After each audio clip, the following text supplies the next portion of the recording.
সূরা ইসরার প্রথম আয়াতটি আপনি একটু দেখেন তো। আল্লাহ রাব্বুল আলামিন সূরা ইসরার প্রথম আয়াতে আল্লাহ তাআলা কি বলেন? সুবহানাল্লাযী আসরা বিআবদিহি। আল্লাহ তাআলা বলছেন যে আমি আমার বান্দাকে, নবী সাল্লাল্লাহু আলাইহি ওয়াসাল্লাম কি বললেন? নবী সাল্লাম কি বান্দা নাকি নূর? আল্লাহ বলতেছেন আমার বান্দা। সমস্ত মানুষ কার গোলাম?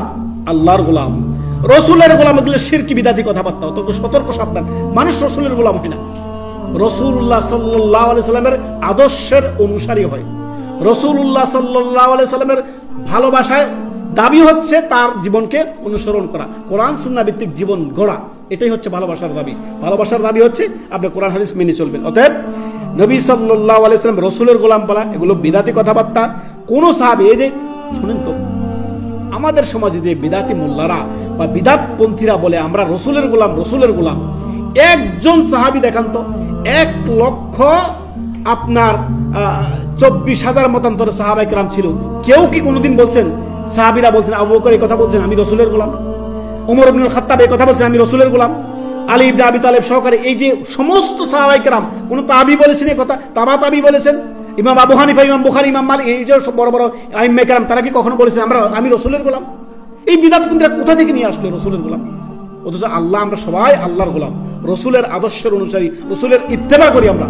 মা আতাকুমুর রাসূলু ফাখুযুহু ওয়া মা আনহাকুম আনহু ফান্তাহু। যা রাসূল দিয়েছেন তা গ্রহণ করি, যা দেননি তা ছেড়ে দিই। নবী সাল্লাল্লাহু আলাইহি ওয়াসাল্লাম কখনো বলেননি তোমরা বলো যে আমরা রসুলের গোলাম, রসুলের গোলাম বলেননি। এগুলো বিদাতি কথাবার্তা। তো এই আরো একটি বিষয় দেখেন, যারা রাসূলুল্লাহ সাল্লাল্লাহু আলাইহি সাল্লামকে আপনার নূর মনে করে, মানুষই মনে করে না, তাদের কাছে খেয়াল রাখেন। কালেমা শাহাদাত তাহলে তারা অস্বীকার করে। কালেমা শাহাদাতে কয়টা বাক্য আছে? আশহাদু আল্লা ইলাহা ইল্লাল্লাহ ওয়া আশহাদু আন্না মুহাম্মাদান আবদুহু ওয়া রাসূলুহু। কি বলা হচ্ছে? আবদুহু ওয়া রাসূলুহু।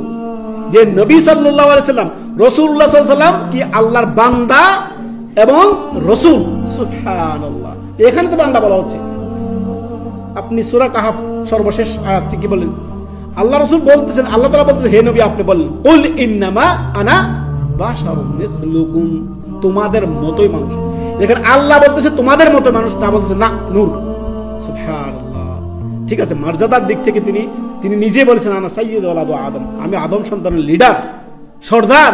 আদম নিঃসন্দেহে তিনি খায়রুল খালক, সমস্ত সৃষ্টির শ্রেষ্ঠ, এতে কোনো সন্দেহ নেই। সমস্ত নবীগণের সর্দার, এতে কোনো সন্দেহ নাই। আদম সন্তানের সর্দার, এতে কোনো সন্দেহ নেই। সমস্ত যতটুকু আল্লাহ তাকে নবী সাল্লাল্লাহু আলাইহি ওয়াসাল্লামকে মর্যাদা দিয়েছে অতটুকু আপনি দিবেন।